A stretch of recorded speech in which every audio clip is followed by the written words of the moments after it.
Tractor ચલાવવાનું હોય કે ખેડાણ કરવું હોય, ગમે તે કામ હોય, તે ખેતીનું તમામ કામ ખૂબ જ જોશથી કરી લે છે.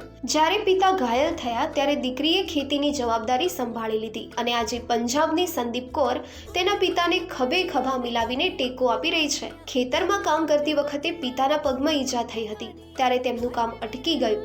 ત્યારે દીકરી સંદીપે ખેતીની કમાન પોતાના હાથમાં લીધી અને પિતાને આરામ આપ્યો. આ પછી તે ખેડાણ હોય કે ખેતીનું કોઈ પણ કામ હોય, તે ધીરે ધીરે બધું એકલા કરતા શીખી ગઈ અને આજે 10 વર્ષ પછી તે ખેતીમાં નિષ્ણાંત બની ગઈ છે. કેટલાક લોકોએ ચોક્કસપણે કહ્યું, આ દીકરીઓનું નહીં, દીકરાઓનું કામ છે, પરંતુ સંદીપના પરિવારે તેને હંમેશા સાથ આપ્યો. પિતાની આશાવાદી ખેડૂત દીકરી આજે BSc એગ્રીકલ્ચરનો અભ્યાસ કરી રહી છે અને આગળ તેમની યોજના ખેતીને વ્યવસાયમાં ફેરવવાની છે, જેથી તેના પિતાને ખેતરોમાં વધુ મહેનતથી કામ ન કરવું પડે. સંદીપ ઈચ્છે છે કે તેને જોઈને બીજી છોકરીઓ પણ ખેતી તરફ વળે, તેમને હિંમત મળે અને સફળ થવાની સંભાવના વધે. તો દીકરીઓ સાંભળો, જો કોઈ તમને કહે કે આ કામ તમારા માટે નથી, તો તેને અવગણી ફક્ત તમારા દિલની વાત સાંભળો.